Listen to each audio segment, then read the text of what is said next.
All right, so let's talk about, I guess I'll just ask you, Sean, anything we should go over from that section? Any questions?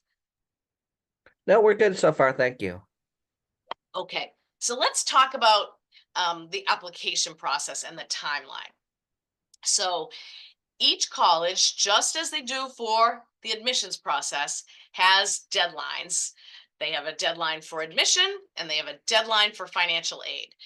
And those can all be different. So I would say when you're looking at those websites, why don't you create a nice little chart for yourself and write down what the financial aid deadlines are. So basically the admissions and financial aid processes work alongside each other. They're usually a different deadline, but very close. And then if a student is deciding to apply early action or early decision in one of those admissions processes, there's probably a separate financial aid deadline that is in the fall. So really pay close attention to those deadlines. Do not miss a deadline because even though if you miss a deadline, you might be okay. If a college runs out of money and needs to cut, they're going to award money to students who met the deadlines. So just do yourself a favor and don't miss any deadlines. Um, and then we mentioned the fall if you're applying early action or early decision, but if you're applying regular, the deadlines are typically in February or March. One thing about this process is there are a lot of little pieces, so it's just good to stay organized.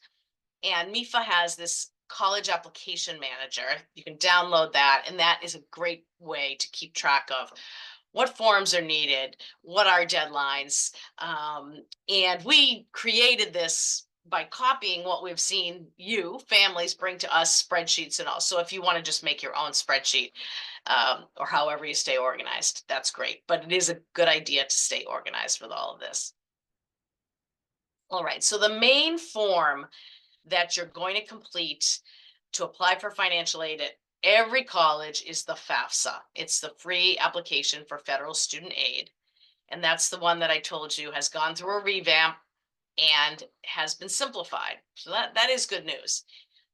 You must complete the FAFSA every year. And the FAFSA is available at the website fafsa.gov. Now, this year, like last year, it was delayed. It's usually available on October 1st. Last year, it was really delayed. This year, it's due to launch on December 1st.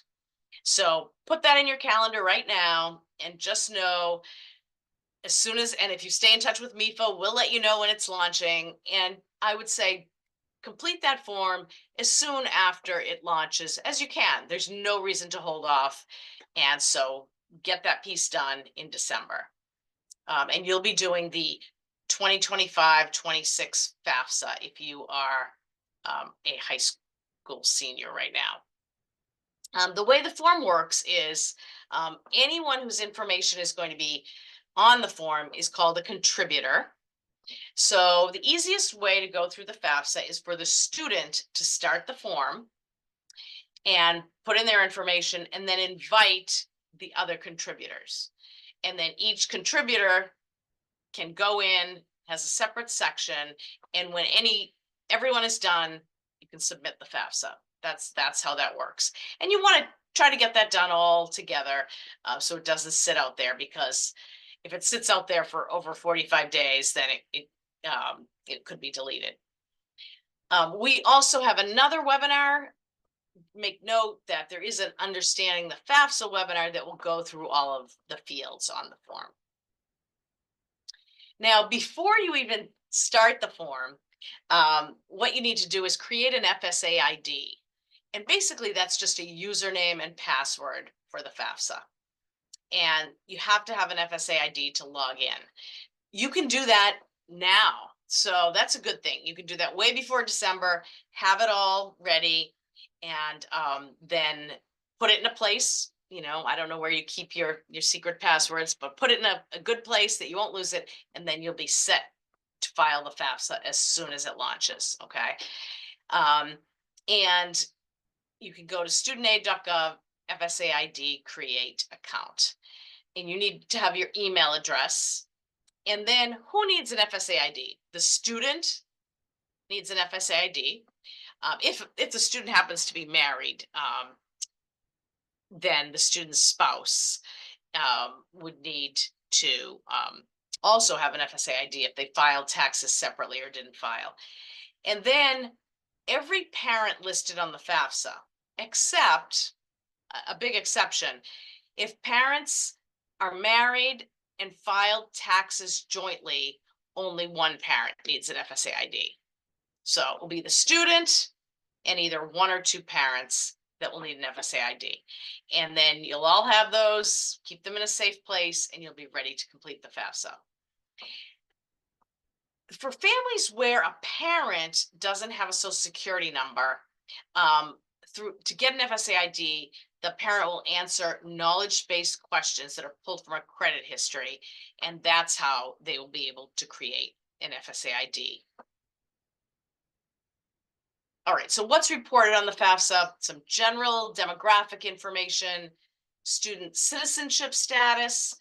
All US citizens and eligible non-citizens can receive federal financial aid. One note is that here in Massachusetts, now undocumented students may be eligible for mass in-state tuition and state aid. So that's new as of last year. Students in that category still can't file the FAFSA, but there's another form in Massachusetts called the MEFA, M-A-S-F-A. And so they can file that form to be eligible for the state programs. And then it asks what colleges you're applying to. So you'll put some colleges there, and then those colleges will receive the information from your FAFSA. If you know a couple of colleges you're going to apply to, you can start the form and send it there, and you can add colleges later.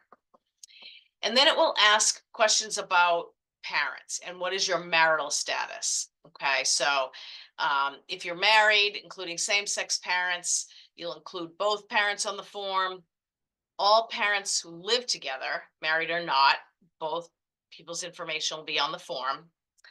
And then for students whose parents are divorced or separated, the parent who needs to file the FAFSA with the student is the parent who provided more financial support in the last 12 months. And if that person happens to be remarried, it's the current spouse as well. Okay, so that's the parent that needs to file the FAFSA, and then the other parent does not need to file the FAFSA. Now, it will ask that question of who provided more financial support. And if you pick a parent, that's great. If parents provided equal support, then it will say, you'll say equal support, and then the form will direct you to use the parent with greater income and assets.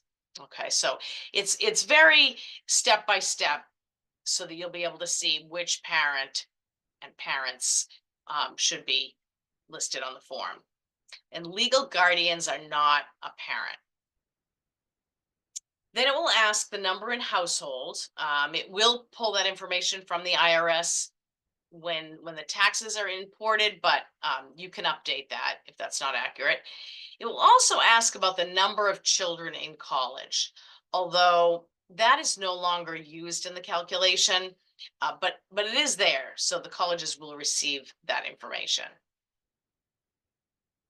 All right, and then it will ask a lot of financial information, but it has become a lot easier. So really, it's almost with the push of a button that you will say, yes, import my 2023 tax income for the 25-26 FAFSA. Press the button. It will bring in your tax information. It won't show it on the screen for security purposes. And it will also collect any untaxed income that appears on the tax return. And then it will collect some information about assets as well, parent and student. So you'll include the value of your savings, checking, investments, businesses, farms, other property.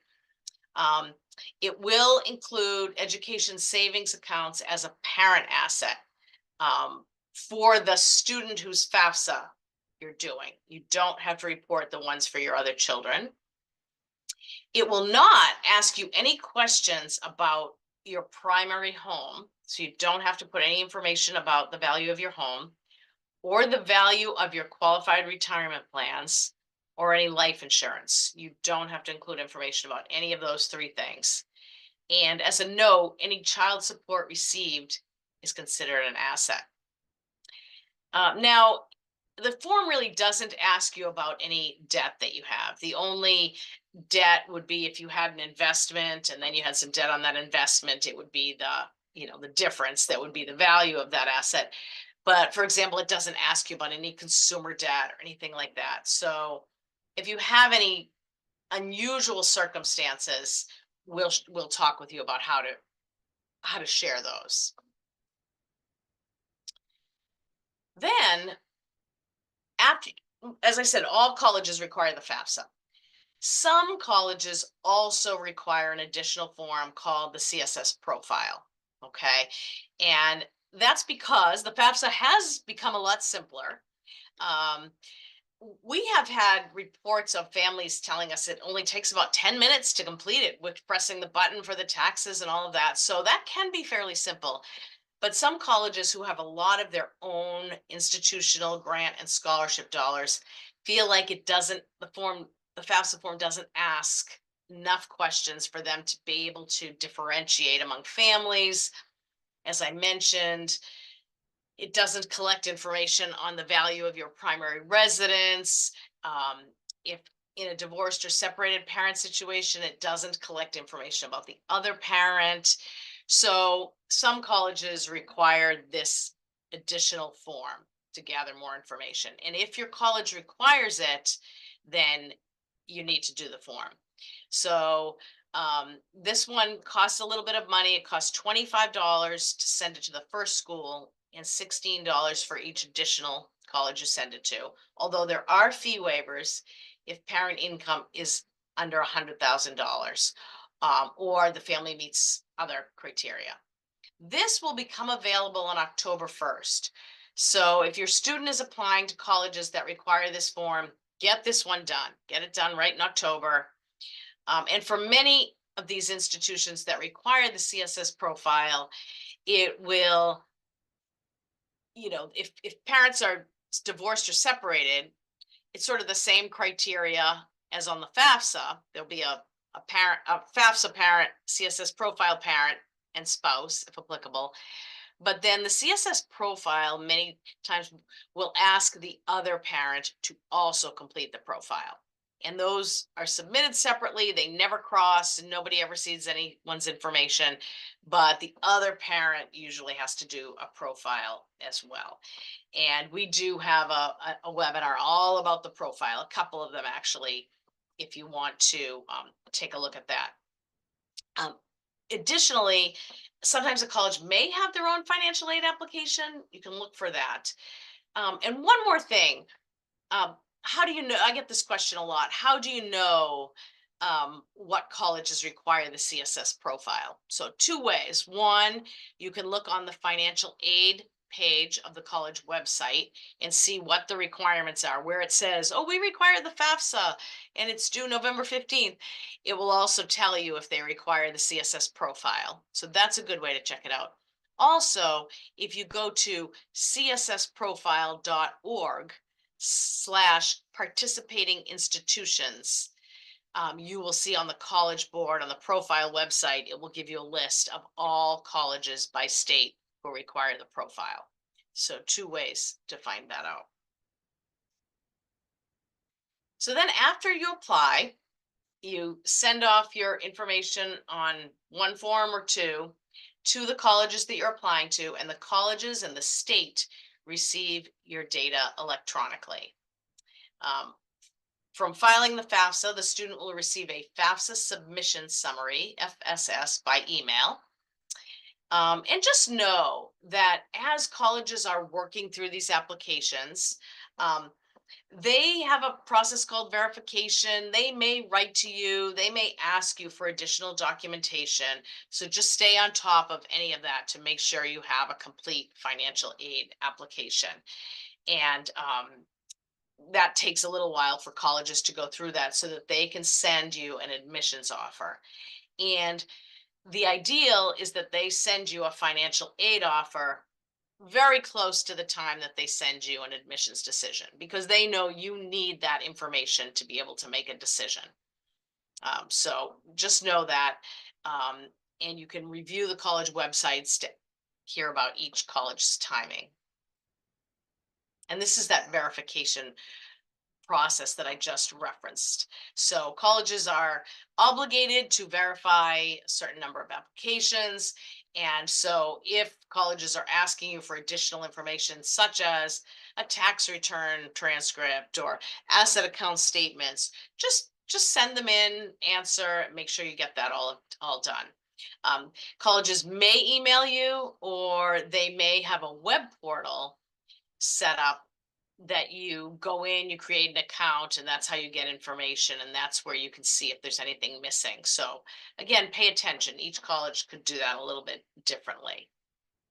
It sometimes is a good idea to create a family email address for financial aid process so that things don't get lost and things do get answered. So let's talk a little bit about the financial aid office at each college, especially once you apply for admission and apply for financial aid. The financial aid office at that college then becomes just a really great source of information. I mean, they're always a great source. And you probably have met some people if you go to a college for a tour or something like that. But especially after you apply, they're a great source. So you can ask them questions about financial aid renewability criteria. So once you receive a financial aid offer and there's some different monies in there, you can make sure that you know that they're renewable from year to year. You could ask them a question about, if I have a private outside scholarship, does that affect my financial aid? And let's say you apply for financial aid in December, and then, I don't know, there's a significant financial event in your family in January or February before your financial aid offer is sent to you. Um, any changes in family circumstances, you should feel free to reach out to the financial aid office and give them more information about the changes in your family circumstances with as many dollar amounts as you can. So they have all that information to try to make the best award offer for you. And even once they've sent an award offer to you, if it's students' first choice and you're trying to piece it together and you can't figure out how you're going to be able to make these numbers work, you can send an appeal to the college asking for some help to try to figure that out. And colleges will tell you how they'd like to be contacted. Maybe it's a phone call, maybe it's email, maybe it's chat. But I think it's best to follow what's best for each college.